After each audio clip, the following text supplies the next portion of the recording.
রোজালাটা আমি আপনার ৫-৬ বছর যাবত এটার পিছনে আমি সময় দিচ্ছি। মানে এটা তো আমাদের চুকুর বলে, মানে টক ফল যেটা। টক বলে, কিন্তু এটার ইংলিশ নাম হলো রোজালা। এটা আপনার নভেম্বরে আপনার ফুল আসছে, ফুল আসে নভেম্বরে প্রথম সপ্তাহে। আচ্ছা, ফুল আসে।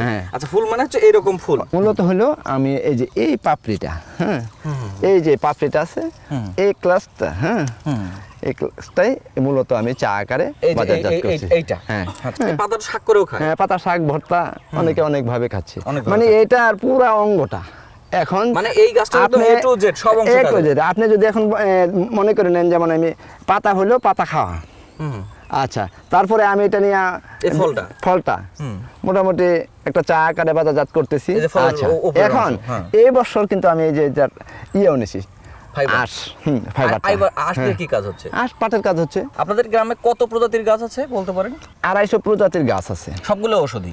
সবগুলা ঔষধি, কিন্তু আমাদের বিষয় হলো যেটা আমরা বাণিজ্যিকভাবে যেটা বাজার পাচ্ছি, সেটা আমরা ব্যাপক চাষ।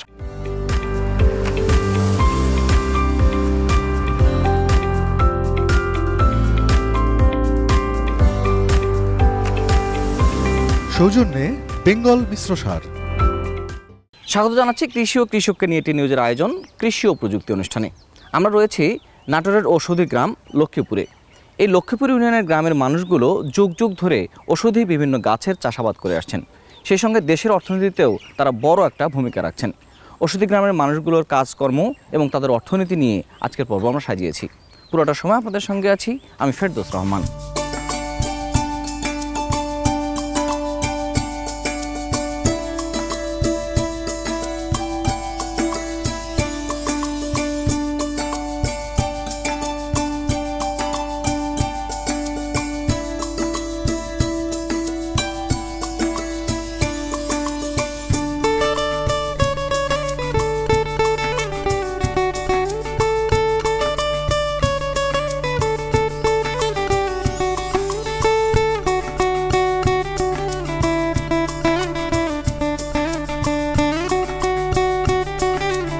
ঔষধি গ্রাম নামটি শুনলেই সারা বাংলাদেশের মানুষ চেনে নাটোরের সদর উপজেলার লক্ষ্মীপুর খোলাবাড়িয়া ইউনিয়নের গ্রামগুলোকে। মানুষের সরাসরি উপকারে আসে ও নানা রকম ঔষধ তৈরি হয় এমন গাছগাছড়ার চাষই এখানকার ১৩টি গ্রামের মানুষের মূল পেশা। শুধু দেশ নয়, বর্তমানে এই এলাকার উৎপাদিত গাছগাছড়া যাচ্ছে বিভিন্ন দেশেও।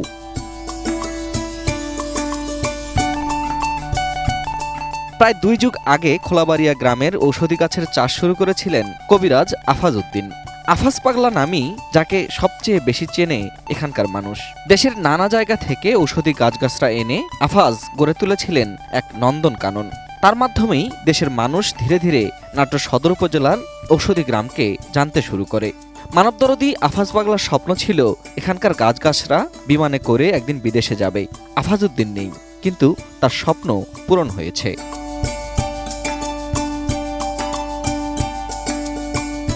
আগে খোলাবাড়িয়া গ্রামের উৎপাদিত গাছগাছরা শহরের ফুটপাতে বা গ্রামের হাটবাজারে বিক্রি হতো। এখন এই এলাকায় উৎপাদিত গাছ তাইওয়ান, জাপান, চীন, যুক্তরাষ্ট্র, যুক্তরাজ্য, আরব আমিরাত সহ ইউরোপের বিভিন্ন দেশে রপ্তানি হচ্ছে। এছাড়া শতাধিক প্রতিষ্ঠান এখানকার গাছগাছরা থেকে ওষুধ ও প্রসাধনী রপ্তানি করছে।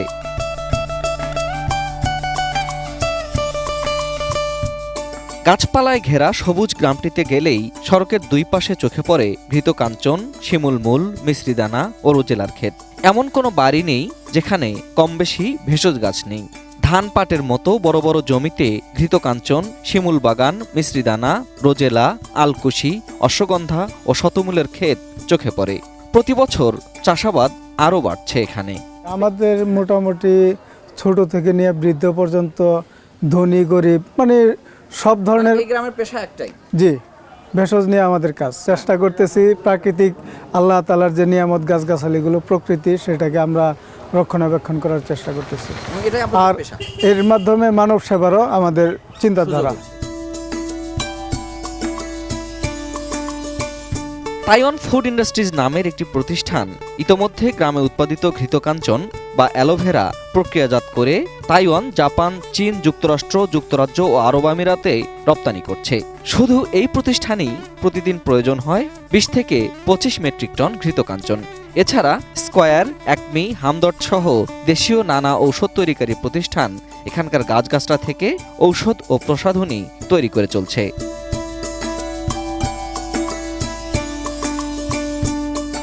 ঔষধি গাছগাছরার বাজারও বহুগুণ সম্প্রসারিত হয়েছে। এখন শতাধিক ঔষধি পণ্যের ব্যবসা প্রতিষ্ঠান গড়ে উঠেছে গ্রামে। ঔষধি গাছ প্রক্রিয়াকরণের জন্য গড়ে উঠেছে 7টি কারখানা। আছে ঔষধ ব্যবসায়ী সমবায় সমিতি। সরকারি ব্যাংকের পাশাপাশি বেসরকারি সংস্থা ও নানা ব্যাংক ব্যবসায়ীদের সহজ শর্তে অর্থের যোগান দিচ্ছে। এই কৃষি বিভাগ থেকে এনাদের বিভিন্ন ট্রেনিং দিয়ে আমাদের কৃষি অফিস থেকে ট্রেনিং দিই। তারপর আবার মশলা জাতীয় কোনো জিনিস যদি আসে, মশলা জাতীয় চাষাবাদ যদি আসে, এনাদের দ্বারা আমরা করি। কারণ এটা ওষুধি গ্রাম, এই ওষুধি গ্রামে মশলা চাষাবাদও বৃদ্ধি করি। আমরা জৈব বালাইনাশক এবং জৈব সার তৈরি করার বিভিন্ন কলাকৌশল ওনাদের জানাই, এবং এনাদের আমরা জৈব গোবর কেঁচো কম্পোস্ট, এনাদেরকে আমরা কেঁচো কম্পোস্টে ভার্মি কম্পোস্ট দিই।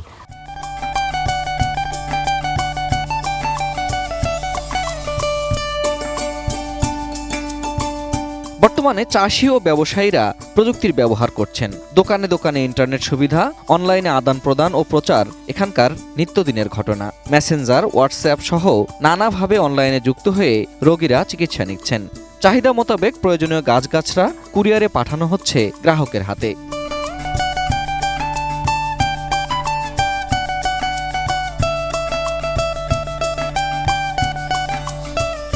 এই ঔষধি চাষাবাদ কেবল গ্রামের মানুষ নয়, যুক্ত করেছে আরও অনেক মানুষকে। হাজার হাজার মানুষের কর্মসংস্থান হচ্ছে নাটোরের ঔষধি গ্রামে। গ্রামীণ অসহায় নারীরা এখানে কাজ করছেন প্রতিদিন।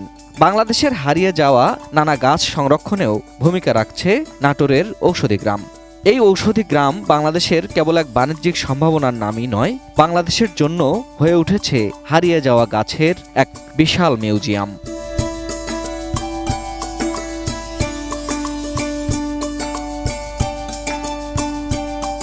দর্শক, আমরা ঔষধি গ্রাম নিয়ে কথা বলছি। ঔষধি গ্রামের একজন কৃষক মোহাম্মদ শহীদুল ইসলাম, তিনি আমাদের সঙ্গে আছেন। আমরা তার কাছে একটু শুনি কিভাবে ঔষধি গ্রাম বাংলাদেশের অর্থনীতিতে ভূমিকা রাখছে এবং নানা রকম ভেষজ যে ঔষধগুলো সেগুলো তৈরিতে তারা ভূমিকা রেখে চলছেন। শহীদুল ভাই, কেমন আছেন? আলহামদুলিল্লাহ, আমি ভালো আছি। আপনি কেমন আছেন? আমি ভালো আছি শহীদুল ভাই। আপনাদের গ্রামের নাম অনেক শুনেছি, এই যে ঔষধি গ্রাম, এই গ্রামের ইতিহাসটা একটু জানতে চাই। এই যে ঔষধি গ্রাম নামটা কিভাবে ধীরে ধীরে ঔষধি গ্রামে রূপান্তরিত হলেন আপনারা?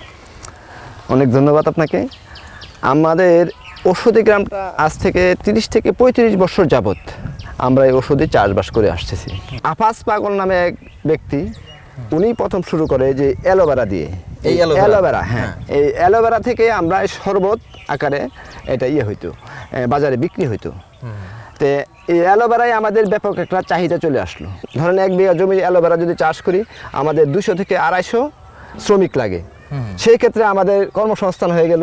প্রত্যেকটা ওষুধি চাষে আমাদের প্রচুর শ্রমিক লাগে। তার মানে এখানে একটা শ্রমের জায়গা, একটা শ্রমের জায়গা হয়ে গেছে। যেমন ধরেন 1 বিঘা শিমুল মূল বুনি, তাও আপনার কমপক্ষে 100 শ্রমিক লাগবে। 100 শ্রমিক লাগবে। এবং নারী শ্রমিকরা তো নারী শ্রমিক, বিদ্যা যাদের আসলে কাজ নাই, বাসা ছাটাই এই ধরনের মানে কম পরিশ্রমের কাজগুলা, কম শক্তি থেকে যে কাজগুলো হয়, সেই কাজগুলো আমরা সবাইকে পরিশ্রম করাতে পারি। রোজালা নিয়ে কথা বলি শহীদুল ভাই। রোজালাটা আমি আপনার 5-6 বছর যাবত এটার পিছনে আমি সময় দিচ্ছি। মানে এটা তো আমাদের চুকুর বলে, মানে টক ফল, যেটা টক বলে, কিন্তু এটার ইংলিশ নাম হলো রোজালা।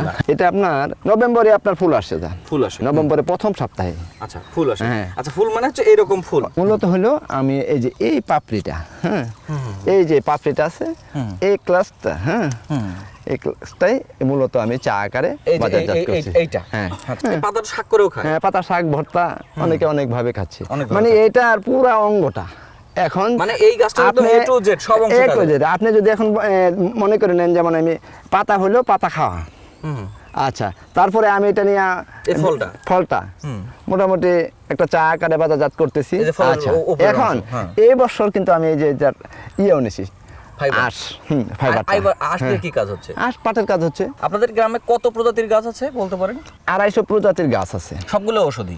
সবগুলা ঔষধি, কিন্তু আমাদের বিষয় হলো যেটা আমরা বাণিজ্যিকভাবে যেটা বাজার পাচ্ছি সেটা আমরা ব্যাপক চাষ করতেছি। সবচেয়ে চাহিদা বেশি হ্যাঁ, যেটা চাহিদা বেশি সেটা ব্যাপক চাষ করতেছি। যেমন আমার অ্যালোভেরাটা ঢাকা মার্কেটে আছে, বিভিন্ন দেখবেন বিভিন্ন আনাচে কানাচে শরবতের দোকান বিক্রি হচ্ছে। তারপরে আমাদের তাইওয়ান ফুড এগুলো নিচ্ছে, এটা আপনার টনের টন নিচ্ছে। আমাদের প্রতিদিন চাহিদা 30 টন।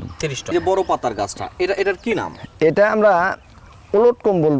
ওলট কম্বল, মানে হ্যাঁ, একসময় তো গ্রামের আনাচে কানাচে সব সময় সব জায়গায় গাছগুলো হতো। ওলট কম্বলে আমরা বিশেষ করে এই যে এই ডালটা আছে না, কাণ্ডটা, হ্যাঁ, আবার কাণ্ডটাও করা যায় যদি নরম থাকে। হ্যাঁ, ঢাকা শহরে কিন্তু একটা লালচা দেয় শরবত আকারে, মানে অ্যালোভেরার সাথে এটা অ্যাড করে। এটা ভিজানো মানে পানিটা গাঢ় হয়ে যায়। পানিটা গাঢ় করার জন্য এটা খুব ভালো একটা কাজ করে, এবং শরীর ঠান্ডার জন্য খুব ভালো কাজ করে। এই যে অশ্বগন্ধাটা, হ্যাঁ, এই অশ্বগন্ধাটা কিন্তু আমরা মাঠে চলে গেছি সাথী ফসল হিসাবে, মাঠে লাগাচ্ছেন। হ্যাঁ, সাথী ফসল হিসাবে। অর্থাৎ আমাদের এখানে কিন্তু রসুনের চাষ হয় ব্যাপক, রসুন এবং পেঁয়াজ। রসুন পেঁয়াজে শেষ নিড়ানিতে দিয়া আমরা এই অশ্বগন্ধার বীজ ছিটাই দিব। তারপরে আমাদের যেটা সবচেয়ে বড় হলো যে জমিটা 100 ব্যবহার হচ্ছে, অর্থাৎ সাথী ফসল হিসাবে দিয়ে দেওয়ার পরে ধরেন আপনার চৈত্র মাসে যখন রসুন উঠে যাবে আর এটা আষাঢ় মাসে উঠে যাবে, এক কথায় বলা যায় 3 মাসের ফসল। অ্যালোভেরা, অশ্বগন্ধা, বাসক, তুলসী, কালো মেঘ, এইগুলা হলো আমাদের কোম্পানি নিয়ে যাচ্ছে। টনের টন আমরা সরবরাহ করতে পারতেছি। এই যে রাজকণ্ঠ, এটা ওই যে হালকা একটু ওই যে অ্যান্টাসিডের মতো কাজ করে। এই গাছটা কি? এটা হলো বাম্মি শাক। এটা দেখবেন যে একটু তিতো ভাব লাগবে। হ্যাঁ, আর এটা কিন্তু আপনার স্মৃতিশক্তির জন্য আচ্ছা, এটা খুব একটা কার্যকরী।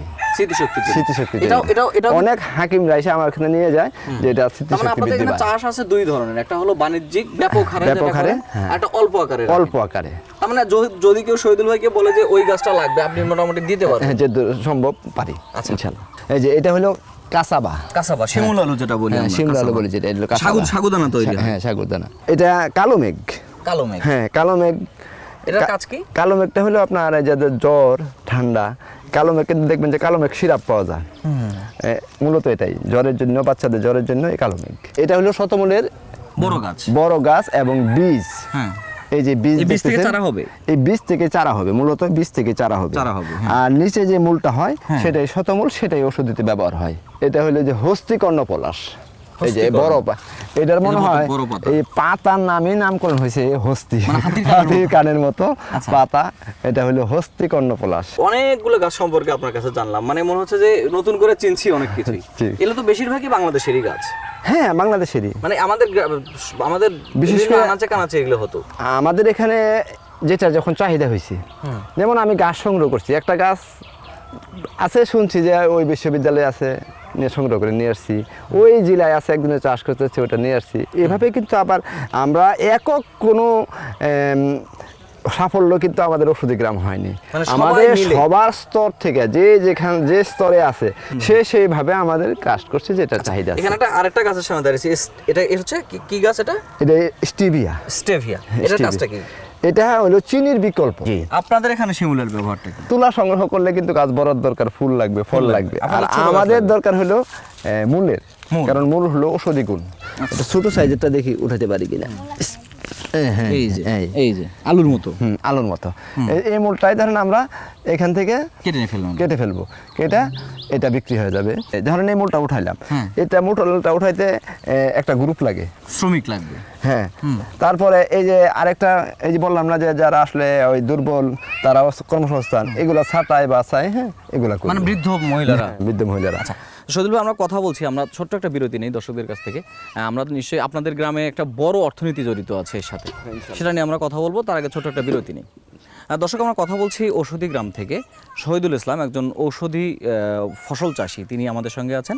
আমরা আরও অর্থনীতির বিষয়ে শুনবো, কিভাবে তারা এগুলো প্রক্রিয়াজাত করে বাংলাদেশের যে ভেষজ ঔষধ বা অন্যান্য ঔষধের শিল্পের কাঁচামাল সেগুলো তারা যোগান দিচ্ছেন, সেটি নিয়ে কথা হলো। তার আগে ছোট্ট একটা বিরতি নিয়ে আসছি। সৌজন্যে বেঙ্গল মিশ্র সার। দর্শক, বিরতির পর আবারও সবাইকে স্বাগত জানাচ্ছি কৃষি ও প্রযুক্তি অনুষ্ঠানে। আমরা রয়েছি নাটোরের ঔষধি গ্রাম লক্ষ্মীপুরে, অর্থাৎ লক্ষ্মীপুর ইউনিয়নের বিভিন্ন গ্রামে ঔষধির চাষ হয়। আমরা কথা বলছি এখানকার একজন চাষি শহীদুল ইসলাম ভাইয়ের সঙ্গে। শহীদুল ইসলাম ভাই, আমরা বিরতির পরে আবারও ফিরে আসলাম। বিষয়টা হচ্ছে যে আপনি শুরুতেই বলেছিলেন যে আপনাদের এখানে একটা অর্থনীতি গড়ে উঠছে, সেটা হচ্ছে ঔষধি গাছ নির্ভর অর্থনীতি। জি। প্রথমত আপনি যেটা বলছেন যে প্রথমত এটা হলো আপনারা অন্যদের জন্য বাজার, যেমন শিমুলের কথা বলছিলেন, কি আপনারা অন্যদের বাজার কিভাবে? শিমুল মূলের বীজের কথা যদি বলি, শিমুল গাছের যে বড় বড় তোলা হয়। গাছ তোলার সেই বীজটা, এখন বীজ আমাদের এই এলাকায় দেখেন বড় গাছ কিন্তু তেমন নাই। নাই। হ্যাঁ। তাহলে আমাদের এখানে প্রায় 1000 বিঘা জমি চাষ হবে এই শিমুল, আর 1 বিঘা জমির জন্য 20 কেজি। 20 কেজি। তাহলে 1000 বিঘা জমি বীজ কত প্রয়োজন? এখন আমাদের সারা বাংলাদেশে একটা নেটওয়ার্ক আছে যে কোথায় এই শিমুল বীজগুলো আছে আমাদের এখানে নিয়ে আসে।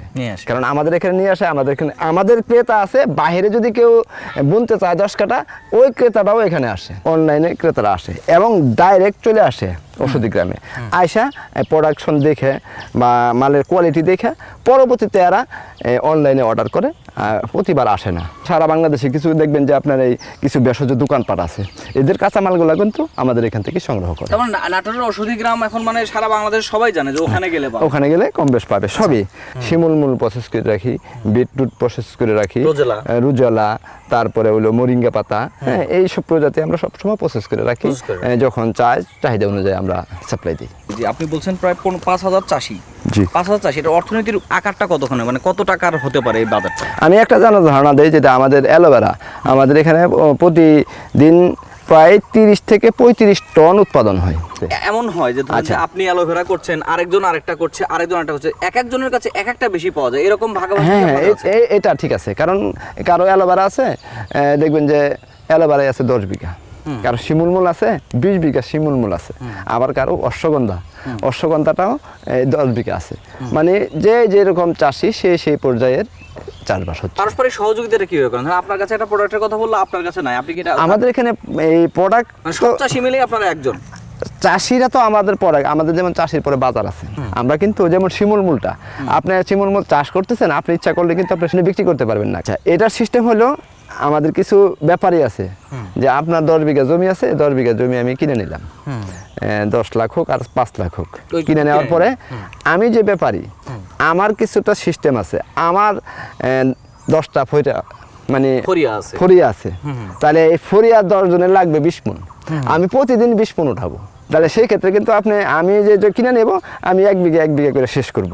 আপনারা আজ থেকে 50 বা 40 বছর আগে কেমন ছিলেন, এখন কেমন আছে? হ্যাঁ, আলহামদুলিল্লাহ, আমরা আসলে সার্বিক দিক দিয়ে আমাদের আসলে যেহেতু কর্ম যেখানে আছে সেখানে কিন্তু অবশ্যই কর্মসংস্থানের টাকা আছে। সেই দৃষ্টি থেকে আজ থেকে 40 বছর আগে বা 30 বছর আগে থেকে ধরি আমরা অনেকটাই স্বাবলম্বী হয়েছি। কারণ এখন একটা ব্যানালাও কিন্তু আপনার দেখা গেছে এমন সুবিধা আসছে যে অনলাইনে আমাদের এখানে যে সুবিধাটা আসছে বা বাণিজ্যিক যে সুবিধাটা আসছে, যেমন অনলাইনে সেল হচ্ছে, সবাই অর্ডার নিচ্ছে। এখানে ধরেন আমাদের এখানে 3টা বাজার আছে, 3টা বাজারে এই অনলাইনের যে লোকগুলা এরা গাড়ি নিয়ে চলে আসে অলরেডি অনলাইন, তারা এখান থেকে আমরা এখানে শহরে পৌঁছায় দেওয়ার প্রয়োজন নাই। কারণ এখানে যদি 300 দোকান থাকে, 300 দোকানে 150 দোকানে অর্ডার তো অবশ্যই আছে। তাহলে অর্ডারগুলা ওনারা ব্যান নিয়ে একটা করে নিয়ে ওরা চলে যায়, প্রতিযোগিতা লাগায় আপনার এই অনলাইন যারা সেল করছে তাদেরও একটা মার্কেট, তাদেরও একটা মার্কেট, পার্সেল যারা দেয় তাদের একটা পার্সেল চলে আসে আমাদের এখানে, কারণ এরা প্রতিযোগিতা আছে, কাছ থেকে কম দিবে, মানে কুরিয়ার সার্ভিস এখানে চলে আসতেছে। কারণ আমাদের এখন যদি আপনাকে কোনো এই প্রোডাক্টের জন্য যদি আপনি অর্ডার করেন, আমরা কিন্তু মোবাইলে যথেষ্ট, অর্থাৎ রেডি হচ্ছে, ব্যানালা আসতেছে, নিয়ে চলে আসবে। আচ্ছা, শেষ প্রশ্নটা করি, আপনাদের গ্রামটা যেহেতু আপনারা ভেষজ উৎপাদন করেন, ভেষজ ম্যানেজমেন্ট করেন এবং জৈব ম্যানেজমেন্ট করেন, রোগ বালাই কম হয় কিনা আপনাদের সবাই? আলহামদুলিল্লাহ, যেমন ইনশাল্লাহ আমি এখনো কিন্তু তেমন জটিল রোগ ইনশাল্লাহ না, যদি স্বাস্থ্য দুর্বল হয়, এখনো আমি গ্যাসের ট্যাবলেট খাই না ইনশাল্লাহ, শারীরিকভাবে আল্লাহর রহমতে ভালো আছি ইনশাল্লাহ। আপনাকে অনেক ধন্যবাদ, ভালো থাকবেন, এবং আমি চাবো যে আপনাদের এই গ্রামটা আরো উত্তরোত্তর উন্নতি লাভ করবে এবং শুধু বাংলাদেশ না, সারা পৃথিবীর কাছে আপনারা পৌঁছে যাবেন। আলহামদুলিল্লাহ, আপনাকেও অনেক ধন্যবাদ, আপনারা কষ্ট করে এসে আমাদের খবরগুলা কালেক্ট করেন, আর এই খবরগুলা কালেক্ট করাতে আমাদের কিন্তু আসলে আমাদের জীবনযাত্রা, মানে আমরা যে এই পর্যায়ে আছি সেই দৃষ্টিভঙ্গিটা কিন্তু আপনাদের মাধ্যম দিয়ে ছড়িয়ে যায়, আর এতেও কিন্তু আমরা সার্থক। আজ আন্তর্জাতিকভাবে পৌঁছানোর একমাত্র হলো মিডিয়া। অনেক ধন্যবাদ আপনারা এই খবর ক্লাস করার জন্য। ভালো থাকবেন। আসসালামু আলাইকুম। দর্শক, আমরা কথা বললাম শহীদুল ইসলামের সঙ্গে। এরকম শহীদুল ইসলামের মতো 5000 চাষি আছেন এই ঔষধি গ্রামে, যারা বিভিন্নভাবে ঔষধি গ্রামে তারা চাষাবাদ করছেন এবং ঔষধির যে বাজার সেটি গড়ে তুলছেন। শুধু দেশেই না, এখন বিদেশেও পৌঁছে যাচ্ছে নাটোরের এই ঔষধি গ্রামের পণ্য। এরকম একটা সুস্থ সবল এবং জৈব প্রক্রিয়ায় যারা চাষাবাদ করে সেরকম একটা গ্রাম বাংলাদেশের যে কোনো গ্রামের জন্যই আসলে উদাহরণ হতে পারে। শুরুটা হয়তো একজন করেছেন, কিন্তু ঔষধি গ্রামের যে পরিচিতি তা এখন দিকে দিকে ছড়িয়ে পড়ছে। বাংলাদেশের এই ঔষধি গ্রাম শত শত বছর টিকে থাক এবং এখানকার মানুষ শত শত বছর ধরে আমাদের আদি গাছগুলোকে টিকিয়ে রাখুক, সেই শুভকামনা রেখে আজকের কৃষি ও প্রযুক্তি অনুষ্ঠান এখানে শেষ করছি। সবাই ভালো থাকুন, সুস্থ থাকুন, আর সবসময় এটি নিউজের সঙ্গেই থাকুন। দেখা হবে আগামী পর্বে অন্য কোনো জায়গা থেকে অন্য কোনো কৃষির গল্প নিয়ে।